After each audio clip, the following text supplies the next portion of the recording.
Esse vídeo é um oferecimento Rede TV Plus. Assine agora para ver todas as vantagens e concorrer a prêmios diariamente. Acesse www.redetvplus.com.br. Oi, boa noite. Hoje é o Augusto Xavier que está aqui comigo. Seja muito bem-vindo ao Rede TV News. Obrigado, Amanda. Boa noite. Governador em exercício do Rio de Janeiro, Cláudio Castro, apresenta pacote de austeridade e suspende pagamentos por 10 dias. E o governador afastado, Wilson Witzel, recorre ao Supremo para tentar voltar ao cargo. E você vai ver também. Polícia Federal faz mega operação contra o PCC em 90 cidades e cumpre mais de 400 mandados de prisão. Policial militar é preso acusado de estuprar mulher no apartamento dela em Copacabana, no Rio de Janeiro.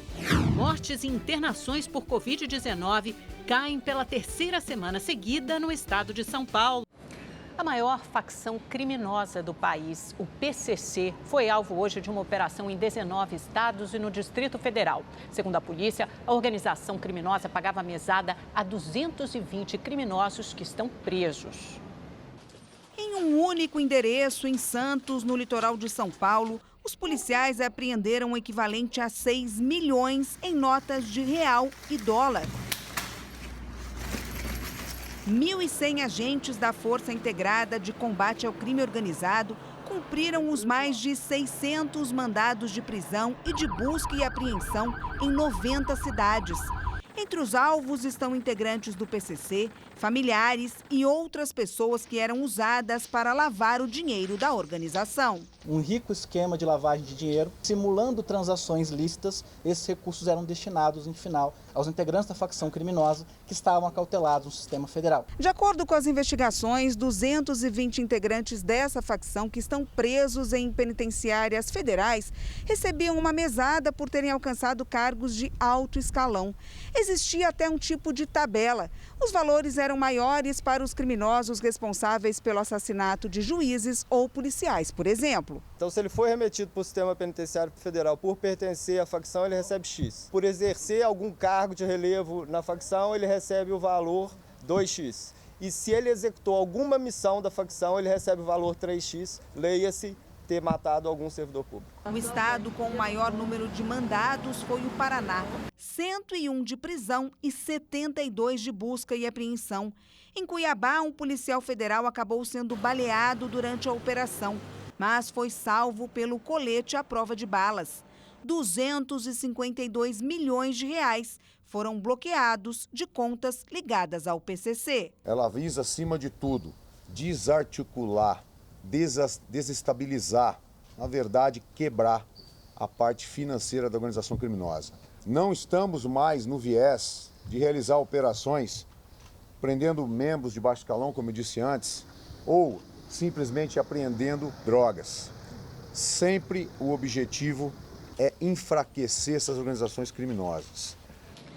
A Corregedoria da Polícia Militar apura o caso de agressão policial a um motoboy na zona norte de São Paulo. O policial foi afastado para a investigação e o motoboy preso por tentativa de roubo de veículo. Moradores da região gravaram um vídeo que mostra o momento da abordagem. O vídeo mostra o policial militar Felipe Joaquim, de 30 anos, apontando uma arma para o motoboy André Andrade Mazetti, de 29, que está no chão. O PM disse que foi vítima de uma tentativa de assalto e rendeu André para levá-lo à delegacia. No vídeo, o motoboy se defende, dizendo que estava no local fumando um cigarro de maconha. Eu não te roubei, você sabe disso, mano. Eu tô falando que eu não baseado com isso, mano. Só porque eu tava fumando baseado. Você é doido, mano. Que, mano? Eu vou sacar uma maquinha de cartão, mano. Ah, velho, pelo amor de Deus, mano. Não tem como. Velho, cala sua boca. Deixa eu socar. Após a prisão de André por tentativa de roubo a veículo, familiares dele foram à porta da delegacia protestar e denunciaram o PM por racismo. Eles acreditam que a versão contada pelo policial é mentirosa.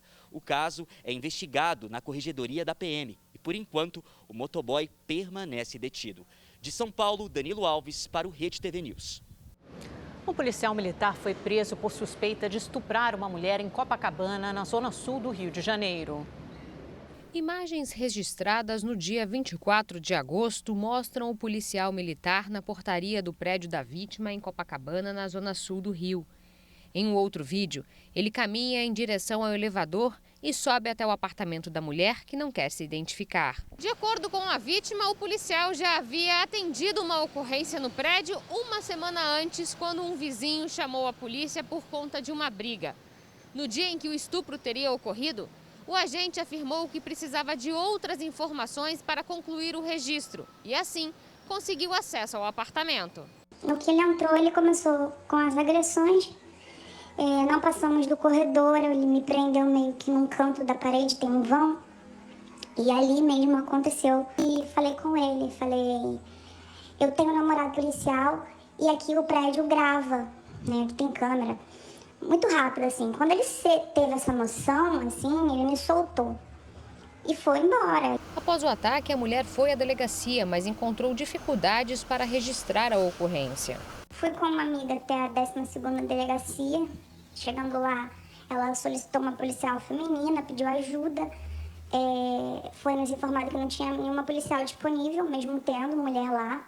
Elas não puderam nos atender. Falaram que não podiam fazer a nossa ocorrência porque eu morava na área da 13ª. E aí, depois de muito implorar, né, foi muito humilhante isso, conseguimos um boletim de ocorrência. Em seguida, a mulher deu queixa no batalhão da Polícia Militar, onde o suspeito presta serviço. O laudo do Instituto Médico Legal apontou vestígios de violência em ato sexual. A PM informou que o policial foi preso administrativamente. Um inquérito policial militar para apurar o caso foi aberto. Você vê pessoas questionando e duvidando, tentando te descredibilizar pelo fato de você ser uma mulher, né? E em nenhum momento o exame de corpo de delito tem respaldo, em nenhum momento as câmeras têm respaldo para esse homem ser preso, pelo menos preventivamente, para que eu possa andar segura nas ruas. A Comissão de Direitos Humanos da Assembleia Legislativa do Rio está prestando assistência à vítima. Precisamos mudar os protocolos de atendimento no caso de vítimas de estupro, porque a gente vê que há um processo completamente desumano de ignorar a dor que essa mulher está sentindo. Em nota, Valéria Aragão, delegada titular da 12ª DP, afirmou que em momento algum a vítima foi orientada a se dirigir a outra delegacia. Ressaltou ainda que o atendimento foi prestado de forma adequada diante da seriedade que as acusações da vítima exigiam. O governador em exercício do Rio de Janeiro, Cláudio Castro, se reuniu hoje com secretários e apresentou um pacote de austeridade. Na próxima quarta-feira, o colegiado do Superior Tribunal de Justiça vai decidir se mantém ou não o afastamento de Wilson Witzel do cargo. Na primeira reunião com os secretários estaduais, Cláudio Castro determinou que as pastas apresentem resultados até dezembro.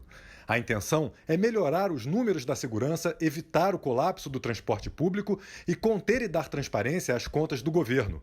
Castro apresentou um pacote para reduzir as despesas das secretarias e tratou do acordo do regime de recuperação fiscal com o governo federal, que vence no próximo sábado e, se não for renovado, pode comprometer o pagamento de servidores até o final do ano.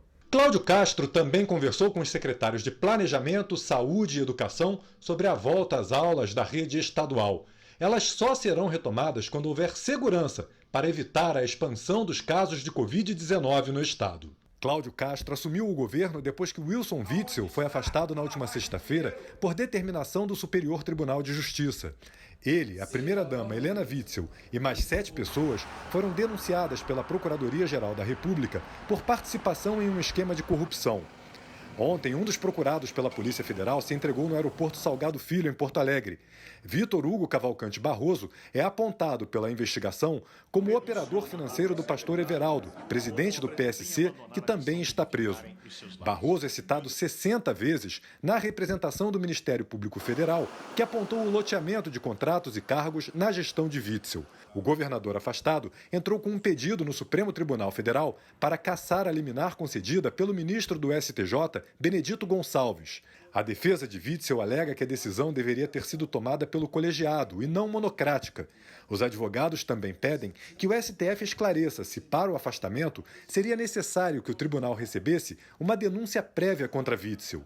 Na próxima quarta-feira, uma corte especial, formada por 15 ministros do STJ, deve decidir se mantém o afastamento. O ex-médico Roger Abdelmaci voltou para a cadeia após 4 meses em prisão domiciliar. O Tribunal de Justiça afirmou que não há nenhum cuidado que o ex-médico de 76 anos precise que não possa ter na cadeia. Abdelmaci foi condenado a mais de 173 anos de prisão por crimes sexuais. A defesa disse que não irá comentar a decisão do Tribunal de Justiça. A Prefeitura do Rio de Janeiro autorizou a reabertura de museus, galerias de artes, bibliotecas e casas de festas infantis. O fim de semana teve aglomeração nas praias da capital. A Prefeitura do Rio de Janeiro vai dividir em 2 etapas a 6ª fase do processo de flexibilização das atividades na cidade. A primeira começa a valer amanhã. Na fase 6, existe um número maior de atividades, que poderia provocar um impacto um pouco maior nas curvas de contaminação. Então, por isso, nós, de forma criteriosa e cautelosa, dividimos a fase 6 em fase 6A e fase 6B. Museus, galerias de artes, parques de diversão, bibliotecas e centros culturais estão liberados para reabrir. Casas de festas infantis e espaços de recreação em shoppings também poderão voltar a funcionar. Aulas presenciais nos cursos profissionalizantes e de capacitação também foram autorizadas. Todos os espaços devem seguir as regras de distanciamento social. Cinemas e teatros continuam fechados no município do Rio. A expectativa é que a segunda etapa comece a valer em 1º de outubro. Durante o fim de semana, as praias da capital fluminense ficaram lotadas. Apesar do decreto municipal ter liberado somente a atividade dos ambulantes e o banho de mar, os cariocas se aglomeraram nas faixas de areia. Observamos um comportamento desordenado, principalmente falando de praias. Não dá para considerar a doença curada, ou enfim, não há cura, não há vacina. Isso é importante dizer, as pessoas têm uma expectativa enorme que a vacina já existe, estamos há dias dela, isso não é verdade, não há vacina. A Guarda Municipal informou que reforçou as ações de patrulhamento e de fiscalização em toda a cidade. Entre os dias 5 de junho e 27 de agosto, os agentes aplicaram mais de 6.000 multas por infrações sanitárias. O governo de São Paulo anunciou que o estado está na 3ª semana seguida de queda no número de mortes e internações pelo coronavírus. A taxa de ocupação de leitos também é a menor já registrada desde o início da pandemia. Com a redução, mais um hospital de campanha terá as atividades encerradas. O registro de pacientes internados diariamente caiu mais de 80% no Hospital de Campanha de Heliópolis, na zona sul da capital paulista. Com a diminuição, a unidade retoma a realização de procedimentos cirúrgicos que somavam 1.200 por mês. O hospital cumpriu o seu papel. Atendeu 989 pacientes de 40 cidades, não apenas da capital de São Paulo. Conseguimos uma redução superior a 80% nas internações do coronavírus, 81%. A partir de amanhã, pacientes com Covid-19 serão direcionados a outros hospitais de referência na capital, incluindo o Hospital de Campanha do Ibirapuera, que segue com as atividades pelo menos até o final de setembro. Entre os dias 23 e 29 de agosto, o estado de São Paulo registrou uma redução de 4% nas mortes e 4,4% nas internações, numa comparação com a semana anterior em todo o estado. Já a taxa de ocupação de leitos de UTI ficou em 53,9%, a mais baixa desde o início do plano de flexibilização. No interior e no litoral, os óbitos caíram 10%. A preocupação agora é com o próximo fim de semana, com a emenda do feriado de 7 de setembro, que deve aumentar o fluxo de turistas pelo estado. A fiscalização sobre o uso de máscara e aglomerações é de responsabilidade de cada prefeitura, mas o governo reforça que a Polícia Militar está à disposição caso seja solicitada pelo município para intervir. E se não houver controle em situações como essa, a região poderá regredir de fase no plano de flexibilização da economia. Essa preocupação tem uma justificativa: a lotação das praias do litoral paulista no último fim de semana. O número de fiscalizações foram intensificadas, mas frente a essa grande multidão, isso não foi possível se estabelecer de uma norma até visual. Foi difícil que alguém imaginasse que alguém da própria vigilância tivesse em ação. Então nós vamos precisar uma ação muito mais rigorosa, tanto dos prefeitos, tanto da própria vigilância sanitária. Estaremos, como disse, mandando mais técnicos para essas regiões, mas é importante o papel da população. A promoção A Chave é Sua está na reta final. Para participar dos sorteios diários aqui na nossa programação, você já sabe, tem que ser assinante do Rede TV Plus. Domingo, no Encrenca, sai a tão esperada Mercedes Classe A 200 Sedã. Então, assine o Rede TV Plus agora. É menos de 75 centavos por dia. Acesse redetvplus.com.br ou aponte a câmera do seu celular para o QR Code aqui na sua tela. Acessou? Assinou? Já está participando. Você pode usar qualquer cartão de crédito. E se for cliente da Caixa Econômica Federal, ainda pode usar o seu cartão virtual e pagar no débito.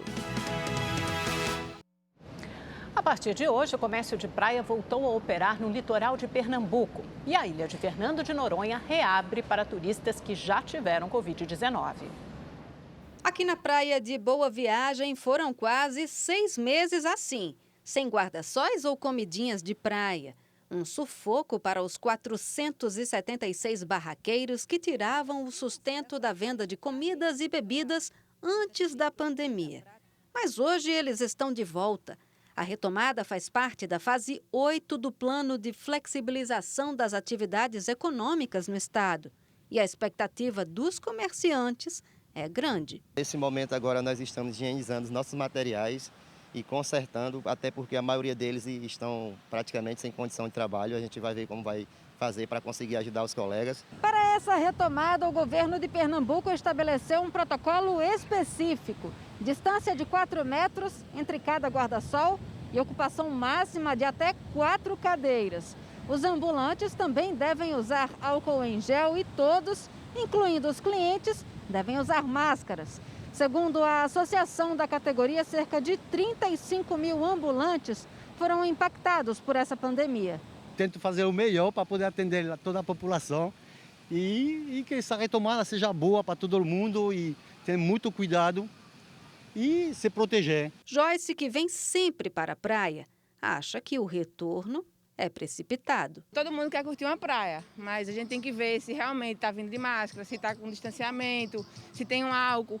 Eu acho ainda muito precipitado. A partir de amanhã, a ilha de Fernando de Noronha também voltará a receber turistas, mas apenas visitantes que comprovarem que já tiveram a Covid-19. Eles precisam apresentar exame sorológico feito até 90 dias antes da data de embarque na ilha.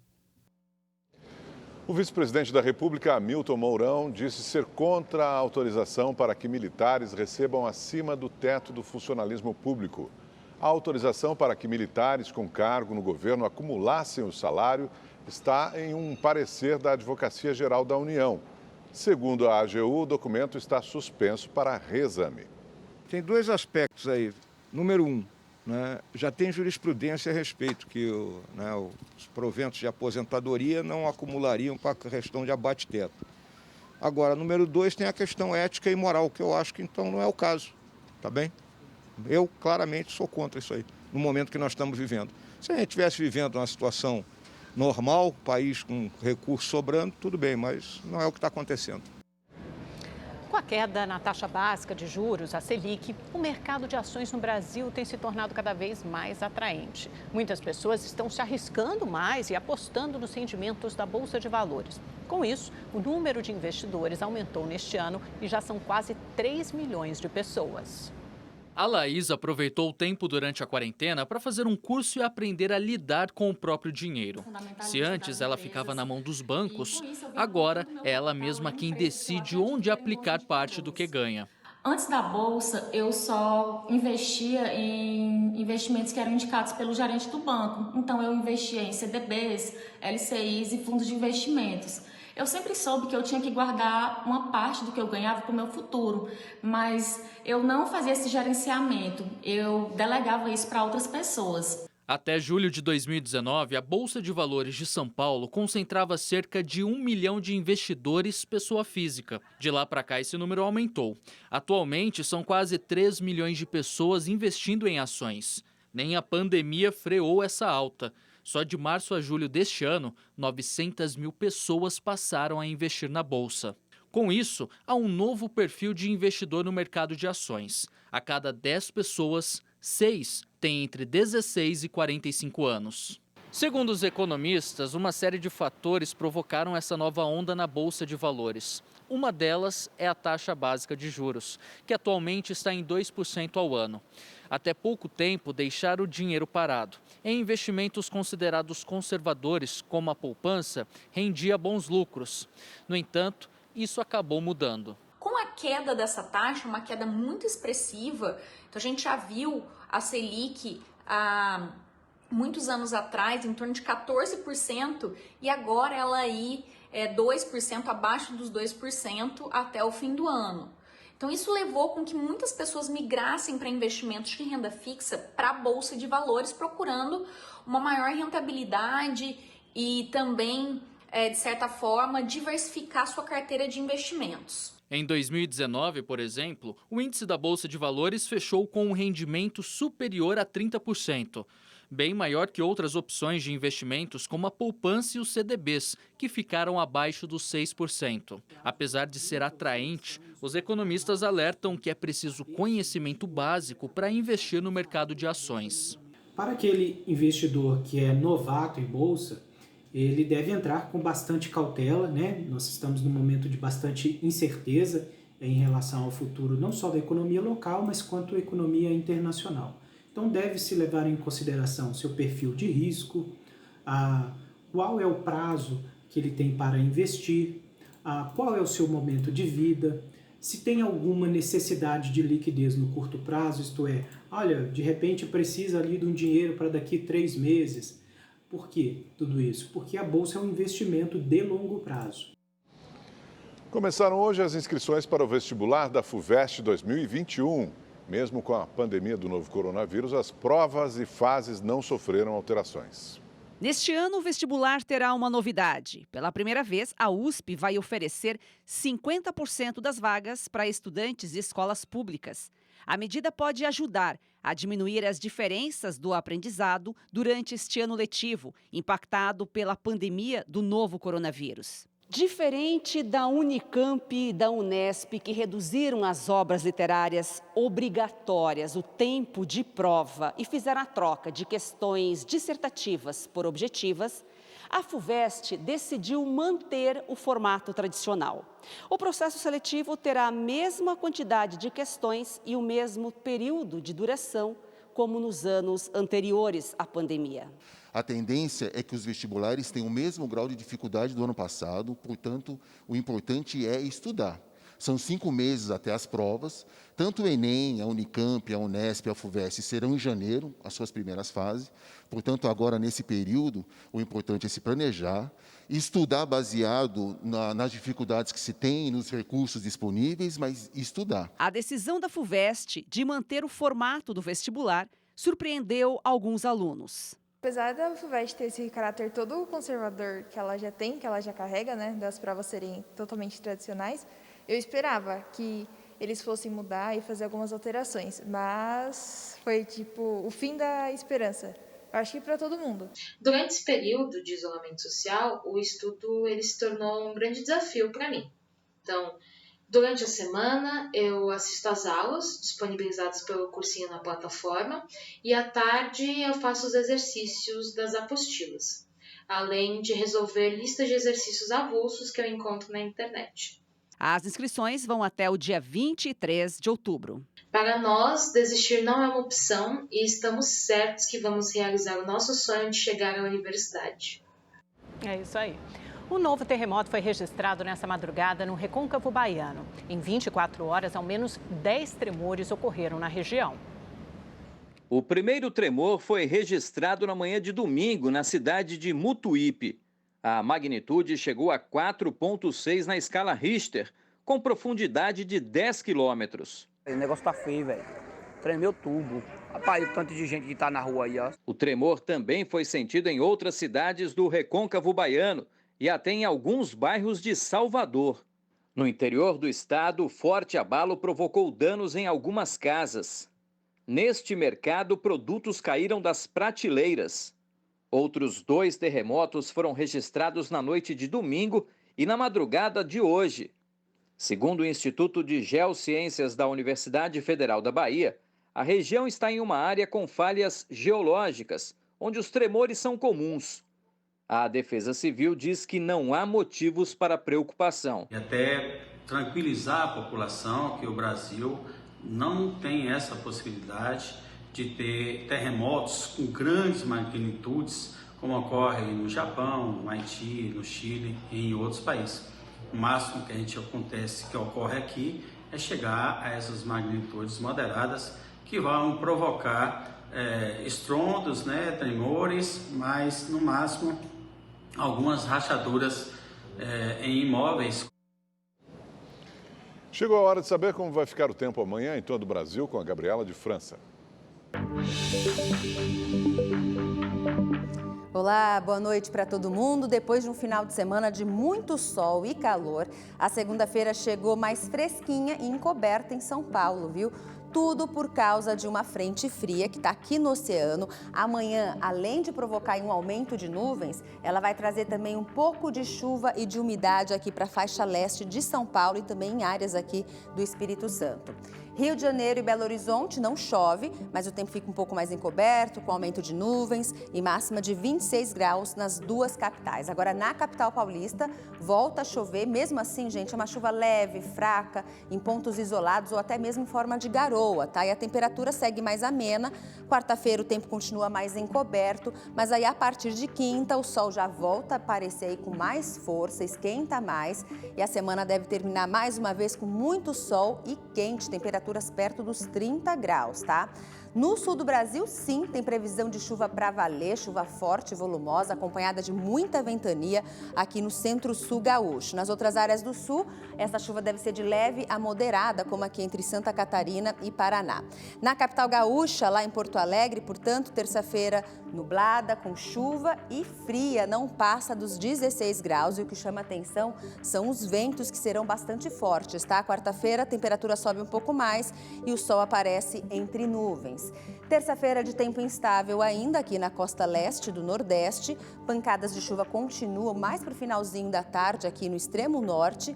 E o que vai predominar mais uma vez nesse amarelão é o ar seco. No centro-oeste o sol aparece com força aqui no interior do Brasil e tem alerta para baixa umidade do ar. E esse clima seco, a gente tem falado muito aqui, é combustível ideal para a propagação de queimadas pelo país, principalmente no interior. A gente vê aqui em Santa Helena de Goiás um incêndio aí, olha, se formou um redemoinho de fumaça, impressionante, essa fumaça chega a cobrir o carro do Corpo de Bombeiros, eles estavam ali no combate às chamas. Impressionante essa imagem, olha, nem perspectiva de chuva tão cedo lá para Goiás, viu? E além do clima seco, o que chama atenção também é o calor. Em Brasília até começa com friozinho, mínima de 15 graus, mas depois esquenta, chegando aos 29 graus. Cuiabá com muito sol e calorão de 41 graus, mais uma vez. Em Campo Grande a máxima é de 35 graus e muito sol. Eu fico por aqui, te espero amanhã. Até lá. Tchau, tchau. A Justiça Federal do Rio de Janeiro concedeu liberdade provisória ao doleiro Dário Messer. Ele foi preso em julho do ano passado e desde abril cumpre prisão domiciliar. O juiz Marcelo Bretas, da 7ª Vara Criminal, determinou a soltura de Dário Messer, conhecido como doleiro dos doleiros. A decisão se refere às prisões preventivas relacionadas às operações Patron e Câmbio Desligo, desdobramentos da Lava Jato no Rio de Janeiro. O magistrado apenas proibiu Messer de sair do país e manter contato com os demais investigados, com exceção dos familiares. A decisão de Bretas é uma resposta ao requerimento do Ministério Público Federal, que pediu a substituição da prisão por medidas cautelares. O MPF ainda aguarda a resposta em relação ao processo da Operação Maracata, que terminou com a condenação do doleiro a 13 anos e 4 meses de prisão por participação em um esquema de lavagem de dinheiro. No último dia 12, a Justiça Federal do Rio homologou o acordo de delação premiada com Messer e determinou que ele devolva R$1 bilhão aos cofres públicos. E o Ministério da Saúde atualizou os números da Covid-19 no Brasil. Mais de 3 milhões e 97 mil pessoas já se recuperaram da doença. Outras 689 mil permanecem em acompanhamento médico. O país acumula mais de 121 mil mortes provocadas pelo vírus desde o início da pandemia. O governo federal enviou ao Congresso a previsão de orçamento para o próximo ano. O texto prevê reajuste do salário mínimo pela inflação.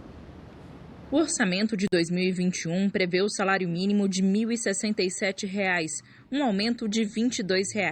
No entanto, o valor é menor do que os R$ 1.079 previstos inicialmente e ainda pode ser revisto. O reajuste leva em consideração apenas a inflação, ou seja, não há ganho real. A proposta orçamentária prevê um rombo de 233 bilhões de reais nas contas públicas, mas também estima um crescimento de 3,2% nas riquezas do país. A inflação prevista é de 3,24%. Ao contrário do que se tinha cogitado, o orçamento do Ministério da Educação continua sendo maior que o da Defesa. A proposta não prevê a criação do programa Renda Brasil, que é estudado para substituir o Bolsa Família. Está sendo ainda desenhado ou finalizado sua proposição, no tempo devido será anunciado. Nós teremos que ter, para atendimento do teto de gastos, uma nova despesa primária, uma redução poderia ser que o novo programa inclua o Bolsa Família. Se a pandemia trouxe prejuízos para muitos setores, não dá para dizer o mesmo sobre as vendas de cimento. Em junho e julho, elas cresceram quase 20% em relação ao mesmo período do ano passado. Arthur Santana resolveu investir as economias em um novo empreendimento, uma creche em Campo Grande, na zona oeste do Rio.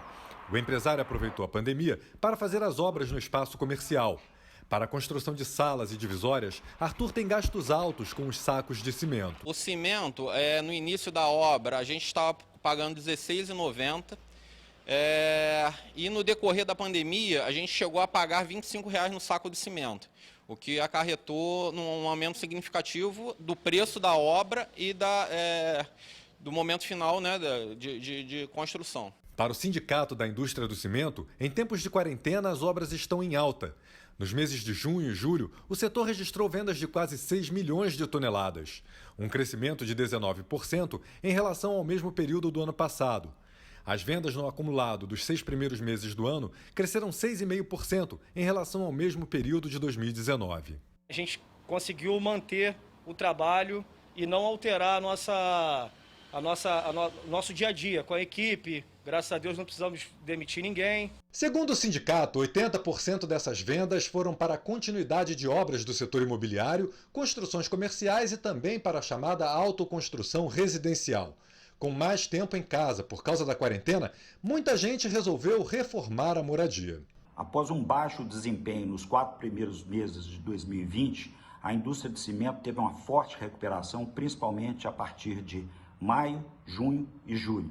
Isso se deve a 2 fatores principalmente. O primeiro deles foi a aceleração da construção civil, principalmente no segmento residencial. Houve uma retomada das obras paralisadas e uma aceleração das já existentes. A grande surpresa coube a autoconstrução, não só no campo residencial, mas também comercial. Nós sabemos que as casas hoje, além do refúgio, são locais que se destinam não só ao lazer, mas também ao local de trabalho. Nesse sentido, houve uma forte demanda de materiais de construção e aí o cimento incluído.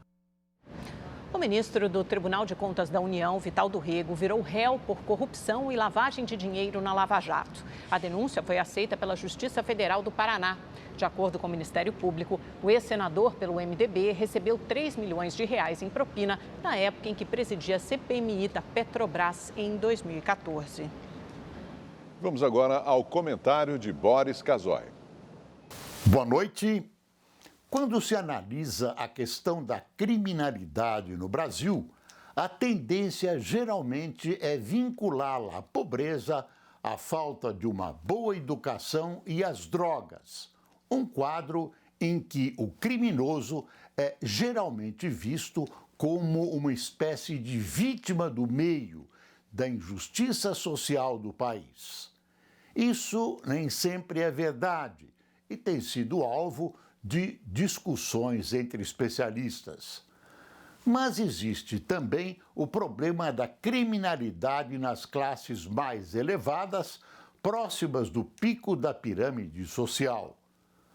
Como explicar a ação criminosa de gente engravatada, produto de um meio social privilegiado que cursou as melhores escolas e as melhores faculdades?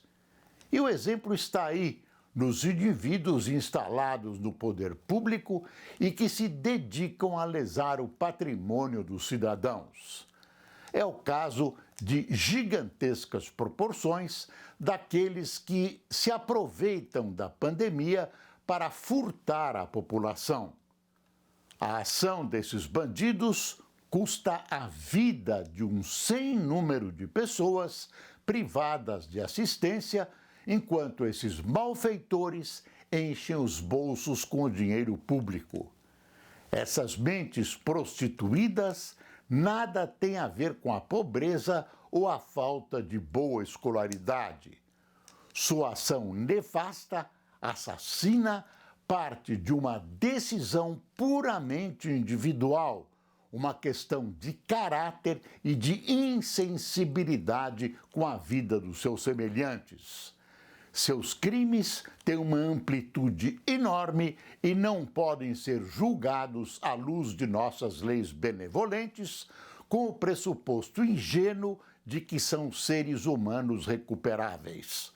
É preciso buscar instrumentos mais eficientes para punir esses meliantes e quadrilheiros. Devolução rápida acrescida de multa do que roubaram e prisão por longo tempo sem os privilégios da progressão de pena.